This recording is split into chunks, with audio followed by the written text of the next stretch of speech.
ಜನರು ನೆಮ್ಮದಿಯಿಂದ ಜೀವಿಸ್ತಕ್ಕಂಥದ್ದು ಇದೆಯಲ್ಲ, ಅಂತ ವಾತಾವರಣ ಇದೆಯಲ್ಲ,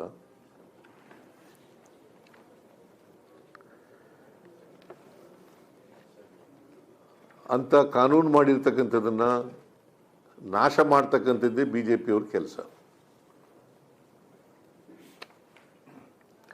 ಇದಕ್ಕೆ ಮಾರ್ಗದರ್ಶಕರು ಯಾರು ಗೊತ್ತಾ? ಬಿಜೆಪಿಯವರ RSS.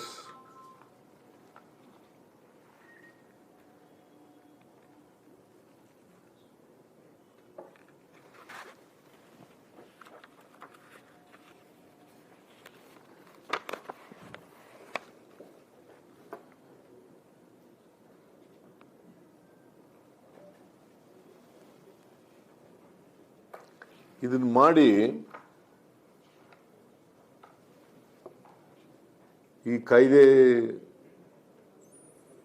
ಹಿಂದೆ ಇದ್ದಂಥ ಮನ್ರೇಗಾ ಕಾಯ್ದೆಯನ್ನು ನಾಶ ಮಾಡಿ ಧ್ವಂಸ ಮಾಡಿ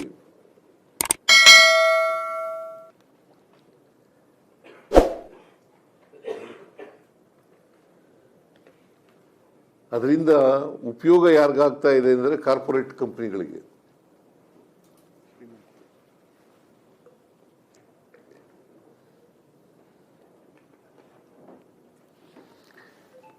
ಈ ಕಾಯ್ದೆ ಪ್ರಕಾರ, ನರೇಗಾ ಕಾಯ್ದೆ ಪ್ರಕಾರ ಜನರು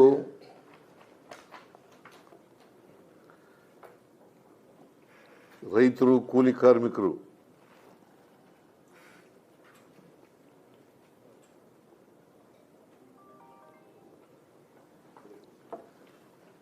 ಕೃಷಿ ಕೆಲಸಗಳ ಜೊತೆಯಲ್ಲಿ ಮನ್ರೇಗಾ ಕೆಲಸಗಳನ್ನು ಕೂಡ ಮಾಡ್ಕೊತಾ ಇದ್ರು ಅವ್ರು ಇದ್ದಂಥ ಜಾಗದಲ್ಲೇ.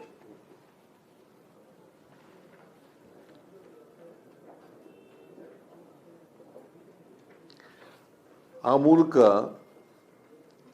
ಹಳ್ಳಿಗಾಡಿನ ಆರ್ಥಿಕತೆಯನ್ನ ಕಟ್ತಾ ಇದ್ರು.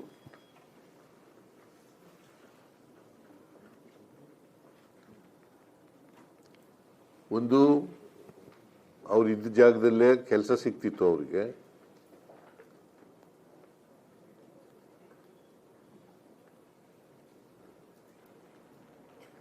ಅವ್ರ ಮಕ್ಕಳುಗಳನ್ನ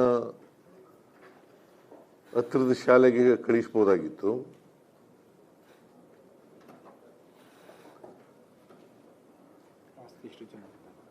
ಆಸ್ತಿ ಸೃಜನೆ ಆಯ್ತಿತ್ತು.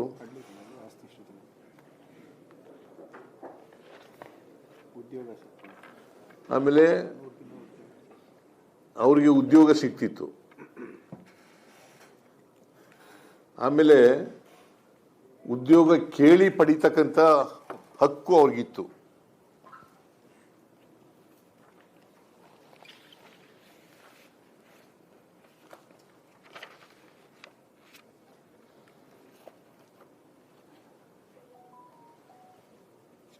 ಇವರು ಹಿಂದೆನೇ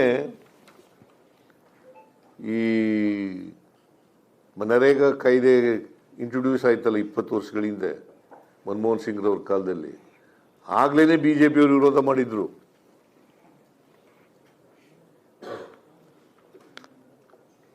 ಏನು ಬರ್ಕೊಳ್ಳದೆ ಕೂತಿದ್ಯಾ?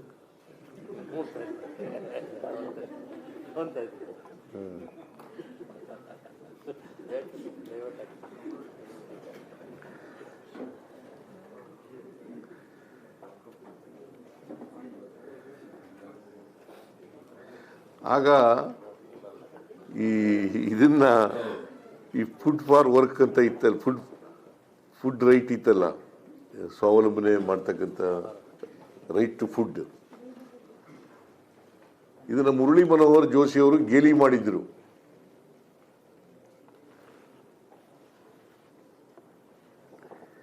ಏನಂತ ಗೇಲಿ ಮಾಡಿದ್ರು ಅಂತಂದ್ರೆ, ಈ ಬಿಲ್ ಬಂದಾಗ, ರೈಟ್ ಟು ಫುಡ್ ಬಿಲ್ ಬಂದಾಗ, ಇದು ಫುಡ್ ಗ್ಯಾರಂಟಿ ಅಲ್ಲ, ವೋಟ್ ಗ್ಯಾರಂಟಿ ಅಂತ. ಫುಡ್ ಗ್ಯಾರಂಟಿ ಅಲ್ಲ, ವೋಟ್ ಗ್ಯಾರಂಟಿ ಅಂತೇಳಿ ಟೀಕೆ ಮಾಡಿದ್ರು. ಯಾರು? Mister Murali Manohar Joshi, the senior member of the BJP party.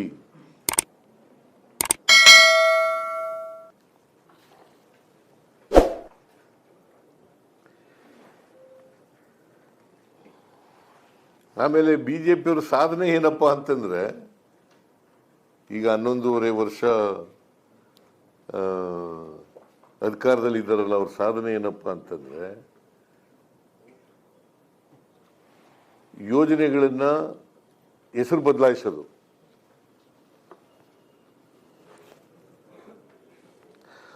ಈ ತರ 30 ಯೋಜನೆಗಳಿಗೆ ಹೆಸರುಗಳನ್ನು ಬದಲಾವಣೆ ಮಾಡಿದ್ದಾರೆ. ಲೇಟೆಸ್ಟ್ ಹಾಗೂ ಇಂಟ್ರೆಸ್ಟಿಂಗ್ ಸುದ್ದಿಗಳಿಗಾಗಿ ಬಾಸ್ ಟಿವಿ ಕನ್ನಡ ಚಾನೆಲ್ನ ಸಬ್ಸ್ಕ್ರೈಬ್ ಮಾಡಿ. ಹಾಗೆಯೇ ಬೆಲ್ ಐಕಾನ್ ಪ್ರೆಸ್ ಮಾಡಿ. ಇದರ ಜೊತೆಗೆ ಫೇಸ್ಬುಕ್, ಇನ್ಸ್ಟಾಗ್ರಾಮ್, ಎಕ್ಸ್ನಲ್ಲೂ ಮಿಸ್ ಮಾಡದೆ ಫಾಲೋ ಮಾಡಿ.